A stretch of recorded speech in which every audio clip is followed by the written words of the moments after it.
할렐루야, 좋은 아침입니다. 오늘도 말씀으로 하루를 시작합니다. 슬기로운 아침 시간 고린도전서 15장 말씀입니다. 여러분, 기업의 목적과 가치가 무엇일까요?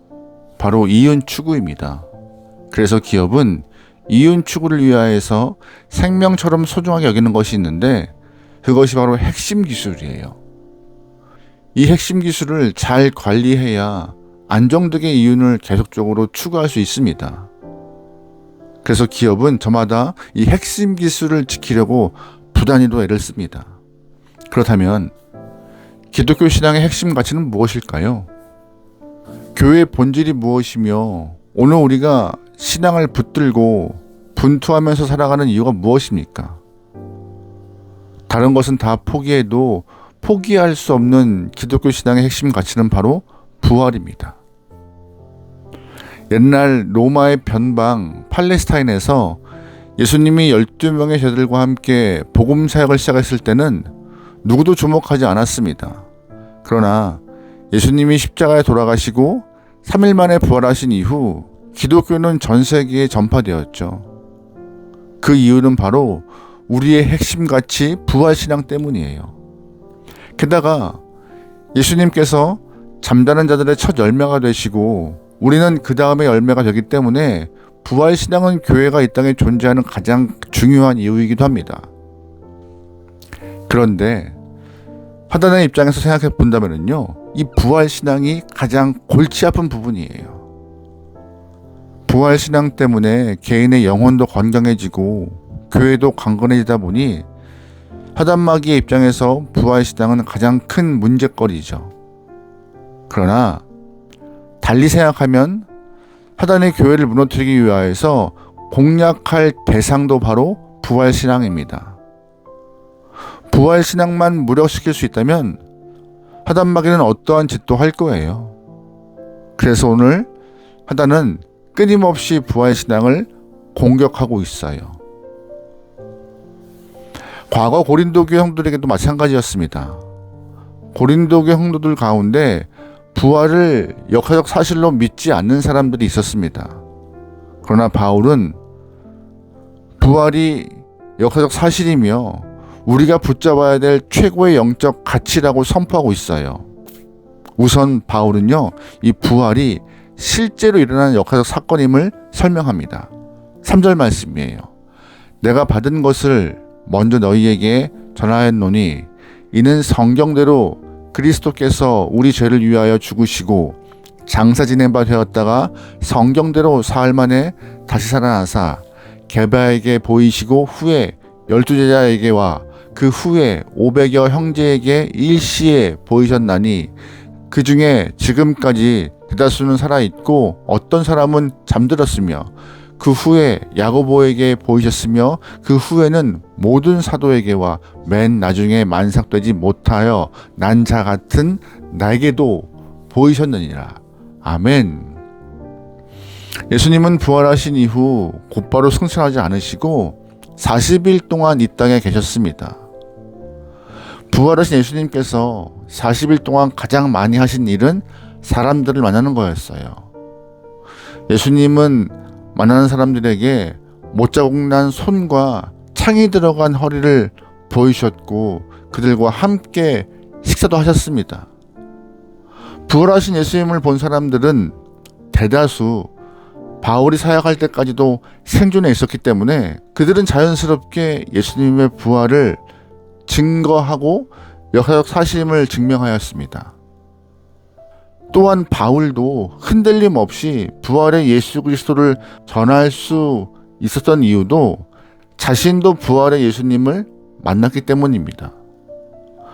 사실 바울은 예수님을 직접 만난 적은 없어요. 하지만 예수님께서 부활하신 이후 다메섹 도상에서 바울을 만나주셨습니다. 그러다 보니 바울은 보다 확실하게 부활을 증거하게 되었습니다. 부활하신 예수님을 만났던 사람들이 복음을 선포하고 바울이 강력하게 부활의 주를 전해도 고린도 교회에서는 예수님의 부활을 믿지 못하는 사람들도 있었습니다. 예수님의 부활을 믿지 못하는 사람들은 교회를 흔들었고 믿음이 어린 성도들이 부활을 믿지 못하게 가로막고 있었어요. 그런 영혼들에게 바울은 자신의 삶을 간증합니다. 31절이요. 형제들아, 내가 그리스도 예수 우리 주 안에서 가진 바 너희에 대한 나의 자랑을 두고 단언하노니 나는 날마다 죽노라. 아멘. 바울은 날마다 죽는다라고 말하고 있는데 이것은 자기 고백적인 간증입니다. 부활신앙을 가진 사람들은 사소한 일에 목숨 걸지 않습니다. 왜냐하면 이 땅의 것이 덧없기 때문입니다. 길어봐야 100년 남짓된 인생인데 이 세상에 그리 미련둘 것이 뭐가 있겠습니까? 영원한 하늘나라를 바라보고 소망하는 사람들인데 이 땅에서 무엇 때문에 다투며 살겠습니까?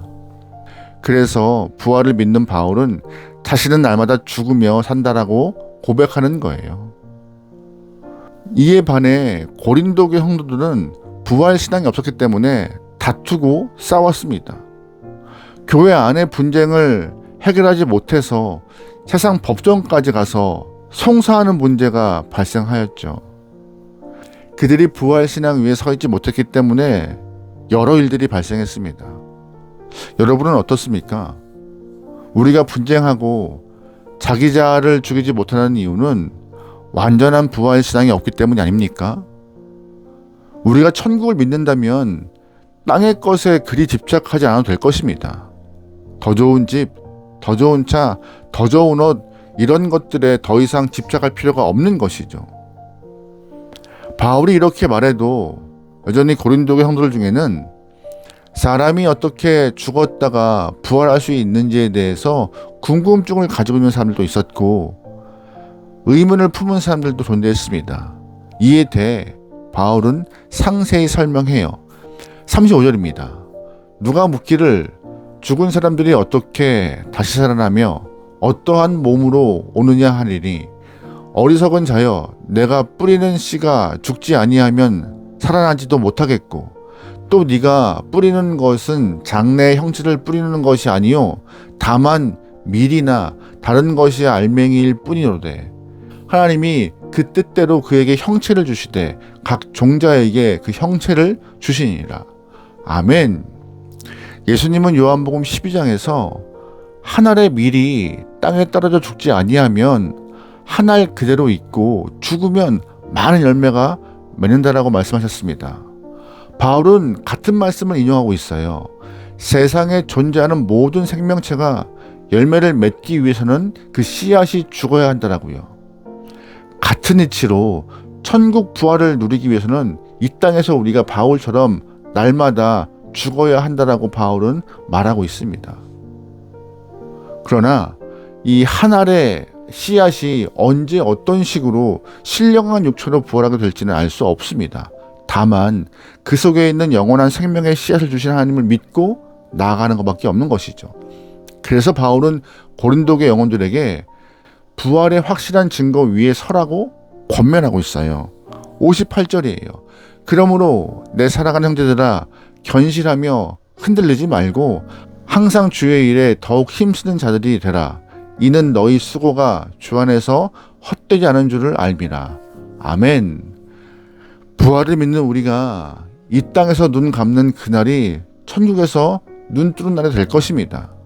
그때는 신령한 육체로 새롭게 되어서 하나님과 함께 천국에서 있을 거예요.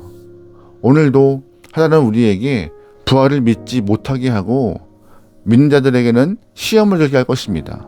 여러분, 하단 마귀의 계략에 속지 마시고 확실한 부활 신앙 위에 설 수 있는 건강한 신앙 되기를 소망합니다. 아멘. 오늘도 승리합시다. 기도하시겠습니다. 사랑의 하나님, 예수님이 부활의 첫 열매가 되어주시고 그 부활이 역사적 사실임을 우리는 믿습니다. 그럼에도 불구하고 부활의 소망을 붙들지 못하면서 세상 것에 집착했던 우리를 고백하오니 우리의 미련한 모습을 용서하시고 부활 신앙으로 무장하여 강건한 신앙을 갖게 허락하소서. 부활의 소망으로 오늘 하루를 견디게 허락하시고 주의 일에 힘쓰면서 흔들리지 않는 믿음으로 성장할 수 있고 승리할 수 있는 하나님의 귀한 영혼들에게 인도하소서. 오늘 하루를 맡겨오며 예수님의 이름으로 기도합니다. 아멘.